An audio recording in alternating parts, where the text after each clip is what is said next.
Welcome to the On the Hunt podcast. My name is Elijah Winfrey. Joining me is Bobby Bless from the On the Hunt podcast, of course. We are two pieces of the puzzle, and we expect that puzzle to get a little bit bigger as we go.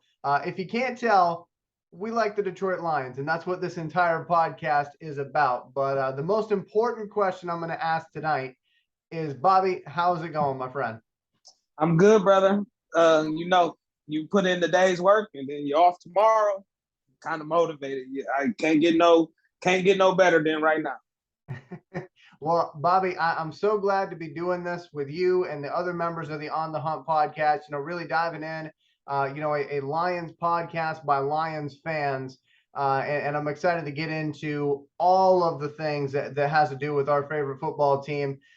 First up, though, I want to know how you became a Detroit Lions fan, because I feel like we all have that story of when it finally clicked with us that we don't just like the game of football, but we like a certain team that does it. So how did you become a Lions fan, Bobby?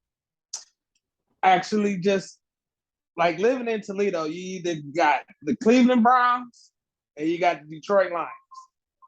Well, when I was younger, the Detroit Lions had Barry Sanders.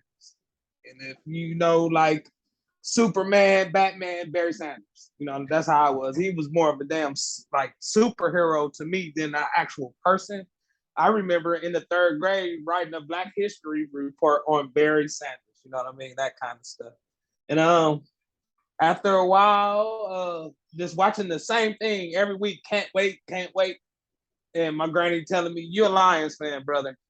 If you can't wait, you get mad when they lose. You Lions fan." And you know what I mean? I just, not also like to be different from everybody else. Everybody Dallas fans, Pittsburgh fans. And it was kind of easy for me to gravitate towards even Detroit because they, lovable losers, underdog, all that kind of stuff, So and then through the many heartaches, my heart is scarred. So, you know what I mean? Ain't no going back. I wouldn't change my Sunday routine if I could, brother. And Go Lions. It's great. It's crazy that you say that, because it's one of those things where when you have so many years invested in a team, you have that brief moment where you're like, you know what, I don't have to do this to myself anymore. I could pick the Patriots, and then you stop yourself and say, no, I can't do it. I'm too invested in it. So I'm happy to hear that. I believe Nate is going to be joining us here in a second on the That's podcast. My brother.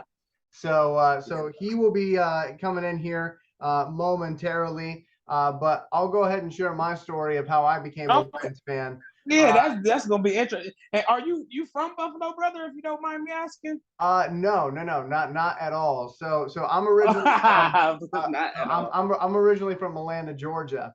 Okay. And so for me, I grew up, and I still am, a fan of the Georgia Tech Yellow Jackets.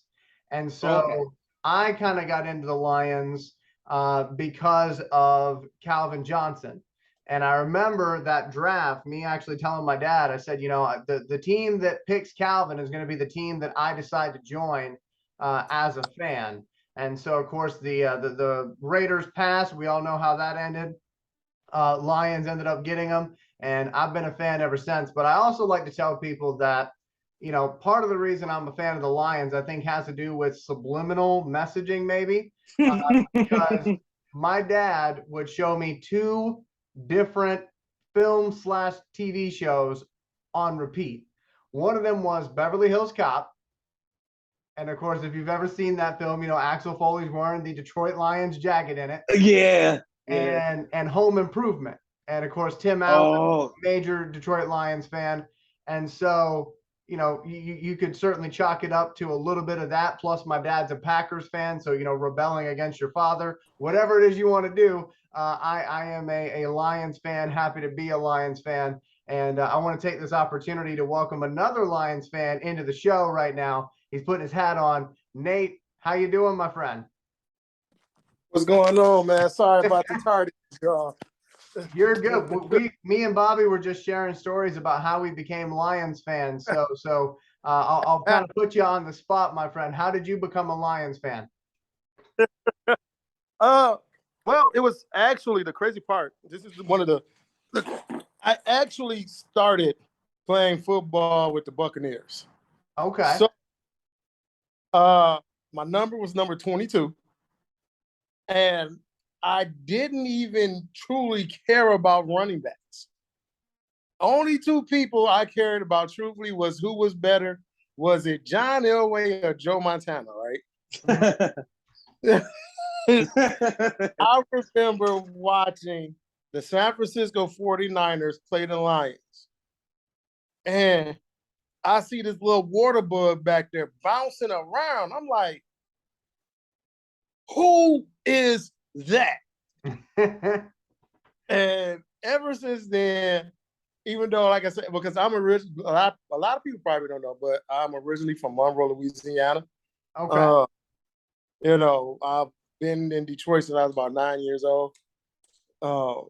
But Barry Sanders is the reason why I became a Lions fan. Watching that little guy run around, and he reminded me of me, except for I was trying to get away from whoopings. That belt. So I felt I like man, it was like I have this aura with this guy. We're connected. Yeah. And so that's how I got into it. And then everything else was a wrap. And I've been Honolulu Blue ever since. Yeah, me and Bobby were discussing how, even, win, lose or draw, it's always Lions football that we all come back to, even when we have that moment where we're like, I could maybe go, see myself in a Patriots jersey or something like that. And then we say, wait a minute, no, I can't do that because I got too much time invested. And I know for some of us, like, poor Bobby, I mean, he's got every piece of merchandise I think I could ever see. So he's like, I got too much money involved in this. I can't be doing all that. So Nate, how do you deal with the losses when they come? Well, the thing of the matter is that I look at it as life, and being a guy who's played it, I understand the winning and the losing concept. I also understand the history. I look at it as growing pains, truthfully. Like, yeah, you look at the other franchises and things of why they've been successful and why we haven't. And then one of the things I looked at is like one of the mayors of the city of Detroit, his name was Coleman Young. And Coleman Young was the man of the people. He was not the smartest businessman. He was the man of the people. And it reminded me of Bill Ford. Everybody know, he's, the owner of the Lions. He was a guy who, if you showed him any type of loyalty, if you showed him you were a great man, a great person, he would put you in a position to provide for your family. Whether or not that was successful for the Lions, it didn't even matter. He was, and that's how I look at Bill Ford. And now I look at the tradition and the history of the losing and why we had like one of the worst scouting departments, why these people were in these positions for 25 plus years and weren't successful. Right. It's a trickle down thing. And hey, now it's time to just right the ship. And a lot of people say same old Lions, but it's actually not the same old Lions because truthfully, if they know the background of the owner, you actually be proud of the owner that you had. True enough, he did not give us winners, but he was a man of the people. He would go above and beyond. He gave people jobs that, like you say, that were not qualified. They weren't qualified at all. He didn't care about education. He didn't care about none of that. He believed in, truthfully, experience. Like we said, we had one of the worst GMs ever in Matt Millen. Matt Millen told him, hey, I'm not qualified for this. But they said, hey, he's Bill Ford said, hey, football, you're gonna learn. I'm a trust. Yep. Yeah. Trust, like, hey, you're good. Everything is trial and error. Nah, I ain't saying that. Hey, as a man, you should have just stepped down. But Yeah, no, I certainly understand that. And of course, folks who are watching this right now, Nate just showed you exactly why we wanted to do this podcast with Nate. I mean, that was a lot of good stuff there that I didn't know, even being a Lions fan. So Nate, I appreciate you being with us today as we, really kick off this podcast. And again, I just want to throw this in there because you hear every YouTuber say it, so forgive me. Make sure you like, comment, and subscribe. Because we want to keep being able to do these episodes for you. And make sure that you follow our Facebook page, On the Hunt Podcast, on Facebook. Switching gears here to those folks who are tasked with, kind of restarting this franchise, if you will, righting the ship. Dan Campbell and company. Obviously, we're featured on Hard Knocks this year. I say we like I'm on the team. But anyway, hey, we're on Hard Knocks. We on the team. We on the team, man. So I'm curious to get your thoughts on episode 1 of Hard Knocks. We'll start off with Bobby, and then we'll go to Nate, and I'll wrap up on that. But your impressions of the first episode, my friend. Yeah, like me and my guy Nate talk about all the time is morale. You see the morale. Them guys actually like each other. You can see a brotherhood already. Even with Aiden Hutchinson singing, man, them guys was right along with him, rooting him on and stuff. You know what I mean? Don't even carry off tune. Don't want him to do his thing. You know what I mean? And it's all about morale. Even with Campbell, he just seemed like a guy that no matter where you work at, that if a guy with that much energy and that much, know how to hit you in the ass the right way, I guess, you can run any company right in the world, no matter where you work at, McDonald's or at the Lions facility. If you like the leader, it's going to show. It's going to show. And you might you might see people that they kind of assholes and all that kind of stuff around there. Don't nobody want to work for nobody they don't like. They'll just get the job done, clock in and clock out. Right. They all they trying to do is get paid. I'm only here for the check. But when you are mentally and emotionally invested, like all these guys is, like they can't even talk to each other in the huddle without trying to break a tear because they so into it. They are all in. And it's easy to be all in on a team that's all in on themselves, if you kind of get my drift. Yeah. They believe, so I believe. You know what I mean? So as long as they just keep up that morale, and winning does that the most, but the main thing is they keep fighting, you know what I mean? Because as long as they keep fighting, they'll be able to keep people invested. That's pretty much it, brother. And just long as everyone is doing what they need to do to win, morale is going to be there. So, and if you're not doing with them kind of guys, a guy that's not doing what they're supposed to do going to stick out like a sore thumb. So, kind of interested to see how this goes, to be honest. Yeah. Nate, your thoughts on episode 1? Me, I love it. Same thing. Like I said, we talked about morale. But one of the biggest things and one of the most impactful parts in my eyes was Dan Campbell. It's not just the up downs that he did with the team. It was the reason why he did them. Like he said, hey, he hurt his wrist. He said, I can't do these up downs. But at the same time, I can't not do these up downs. Right. If I'm gonna if I want these guys to follow me, I have to be a man of my word. Mm-hmm. I have to let them know, like, hey, I'm not gonna sit around here and run around on a 4-wheeler with a pencil in my ear. Nothing. Like I'm gonna hold you guys accountable because you have the ability to hold me accountable. Right. And that's this thing. If you're gonna have a leader, you have to follow that guy, but a leader also has to be receptive to the voices of the people that he's leading. Exactly. So if he gives them the ability to hold him accountable, then man, you can't do nothing but love that guy. So this is why we were talking. I was saying he reminds me of Jim Schwartz with discipline. Just he's a disciplined guy, and then it's the staff for me. Yeah. Like definitely. Grab his nephew who's in Syracuse, his cousin who's in Indiana. Right.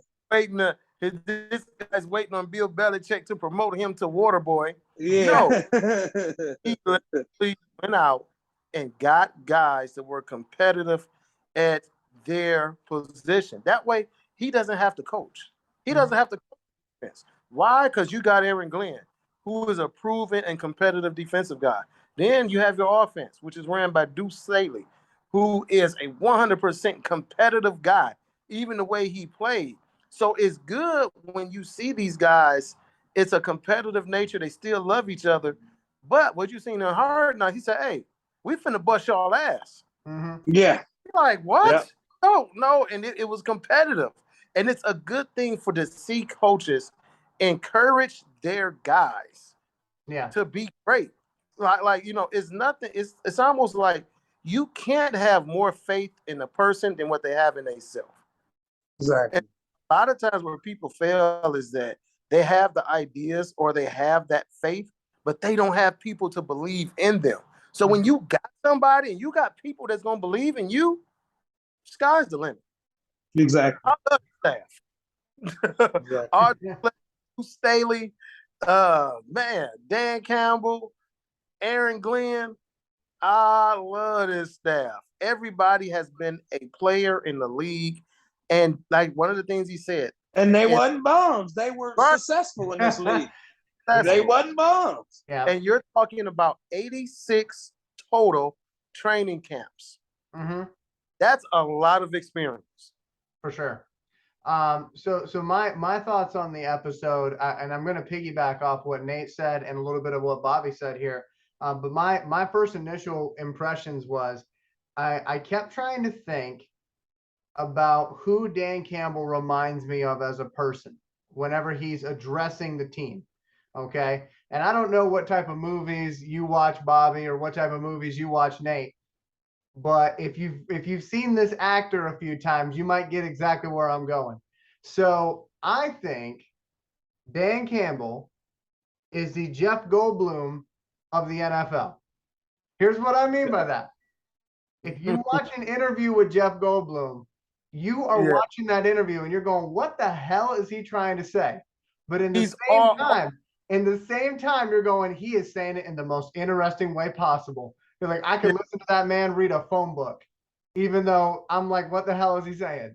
So to me, that's kind of how the first 5 minutes of that episode was for me. I'm just sitting there going, I mean, I kind of get it. I understand the analogies he's making, but at the same time, I'm going, this is just interesting to watch, and the thing with it is like, I've been in that position before, not coaching an NFL team, but I coached a semi-professional football team up here in upstate New York. And it is, people need to understand, it is challenging to stand in front of a room of men and speak. I mean, that's hard to do, especially when you're trying to figure out what buttons on every single one of those players you can press without pushing them too far over and get the best out of them. Exactly. And so I remember one speech I gave. I don't remember the entire speech, but basically we were not a very good football team. Okay. And we had about 18 guys, and we were playing a team with 65 guys. And so I gave them the analogy that we need to be the mosquito. I said, we just need to fly around and don't get smacked. Like, that's all we need to do. Take our blood where we can and just don't get smacked, don't get squashed. And we lost that game, obviously. But my point is that people need to understand that the speech you give the team is a challenging thing to do. And if you have any type of anxiety as a person when it comes to public speaking, it's already hard enough when the cameras aren't on, but you got all these cameras around you too. And so I every time I see Dan Campbell, I always think about it and I go, I wonder if he has anxiety with public speaking or if that's just his style. So that to me is something that I'd be very interested in learning about him if I ever met him. But hey, do you ever get nervous when you're talking to the team, or are you just kind of going with the flow? I'm a lot more comfortable with him because he doesn't come across like the smartest guy in the room. You know Yeah. what I mean? Like he's just a guy. You know what I mean? He ain't trying to show his football muscle and this. He just gets straight to the point. Right, What he say now? One ass cheek, 3 feet, 3 toes, or some shit. I mean, that was almost the name of the podcast, but then we decided. Yeah, you got 3 toes and 1 ass cheek. We go. Yeah. That was fucking nuts. So you know what I think he is though?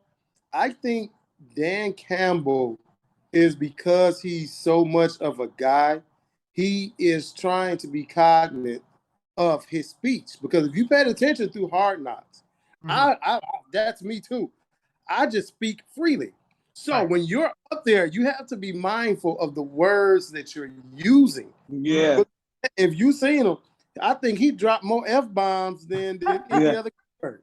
So I think when he's up there, he's constantly telling himself, because he's got a wife. I'm pretty sure she's told him, like, baby, listen. Yeah. You need something stupid. Yeah. No. What the hell is kneecapping? Yeah. He bites somebody's kneecap. What the hell is that? Women will correct us in a heartbeat, and then we're like, that's the only thing we will remember is what she told us not to do. Yep. So I'm pretty sure she said, baby. Look, there you go. Bite kneecaps. That's awesome. I'll be wearing that at work every day. We taking them caps, man. Yeah.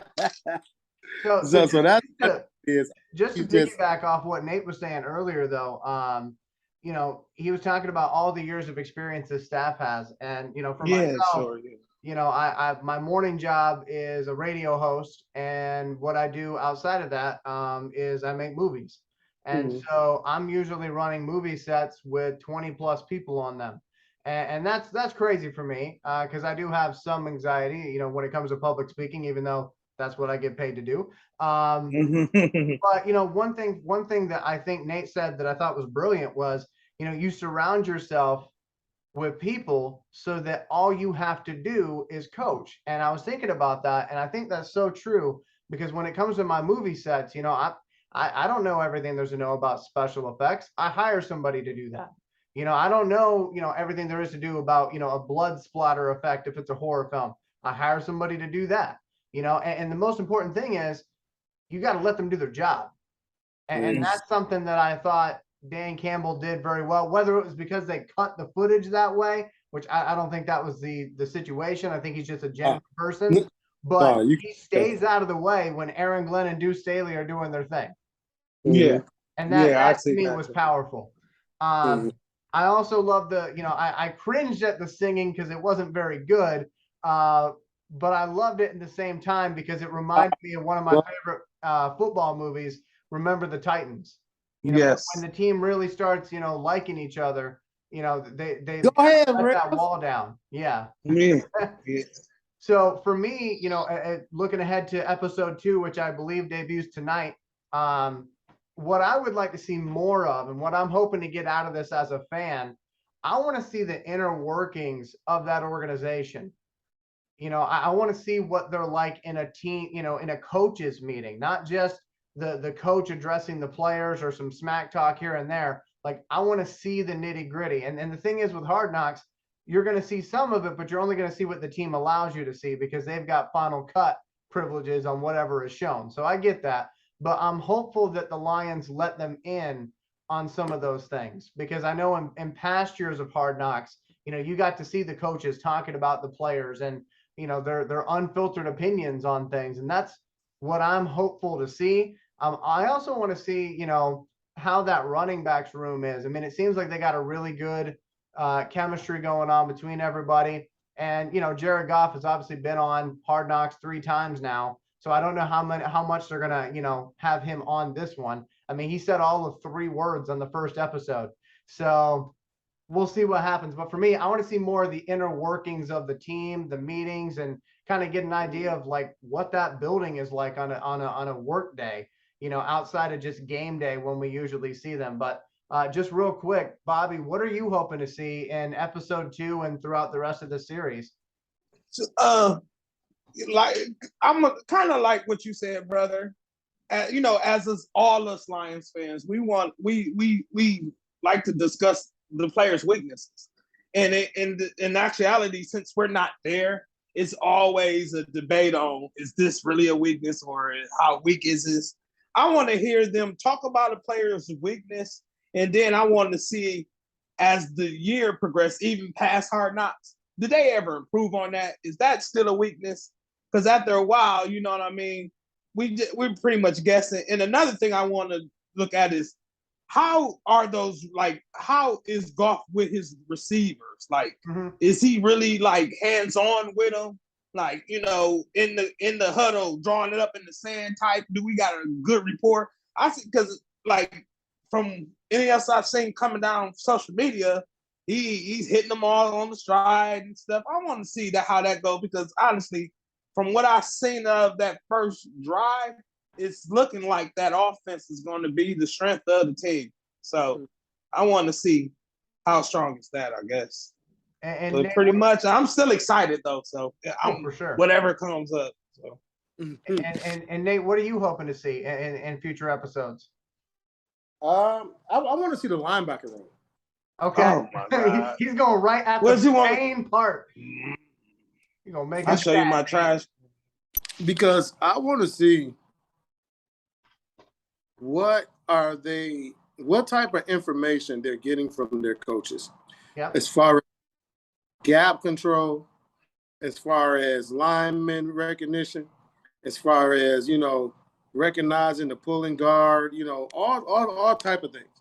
So I want to see where that's coming from, how they're being coached up to that. Are they, are they playing off of the defensive end? Is it the defensive end that's going to be setting the edges and funneling everything inside for them to fill the holes or so on and so forth?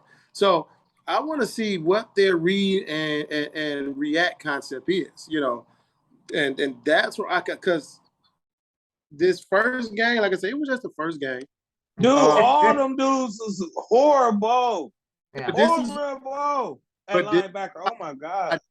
No stake on it. Reason being, it was the very first game, and it's the very first time that they hit somebody on an opposite team. Mm-hmm. And they had a couple of games with pads and things of that nature, but they've been going against their homeboy. Now, going against somebody that wants to take your head off, now they got their feet wet. So I want to see then, because if people remember, normally the Lions do a lot of joint practices. Mm-hmm. They didn't have before this first game. I think they got one this week though. Yeah. So it's going. Yeah, that's a real defense. That's a real damn defense too. Yeah. So it's gonna be real interesting. Well, they got a real offense. Their offensive line totally sucks. The Colts' offensive line, except for Quentin Nelson, but their running back, they got one of the best running backs in the league. So our linebackers is going to be imperative.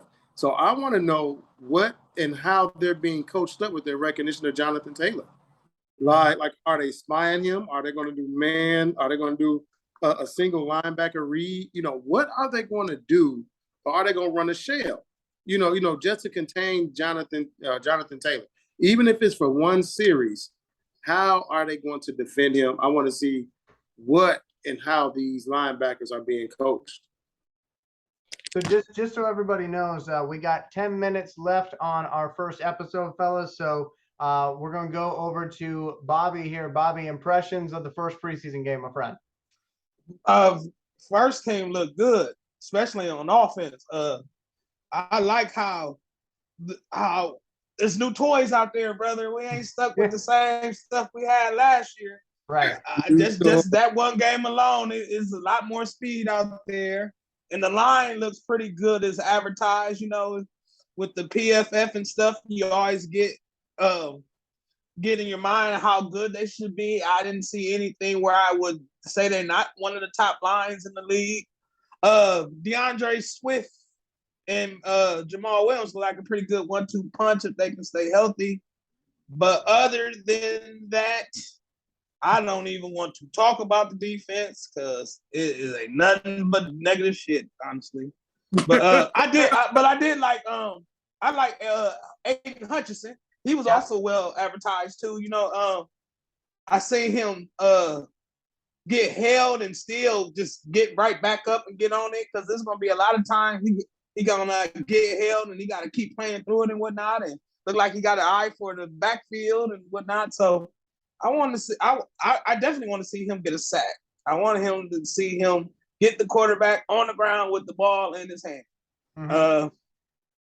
But other than that, I just the defense is with my football Brian. I'm just thinking that defense, man. I just want to see, is they going to get better? Is they going to make a couple more plays, or is they going to let the Ritter kid and then Mariota run up and down the field because if week one we got to play Hurts. It's pretty much going to be the same kind of shit with him running and whatnot. So I want to see is we're going to be able to finish the plays, see the other team punter. That'd be nice. But pretty much just I just want the stuff to keep continuing going up. So I don't want us to plateau yet. So that's what I'm at with it. Just continuously getting better if I can leave it at that. As far as my impressions of the game, so for me, I had kind of a flashback moment watching this game because I remember where I was when Aaron Rodgers broke our freaking heart. Okay, I remember where I was because we had a lead in that game, and my wife decided to go to bed.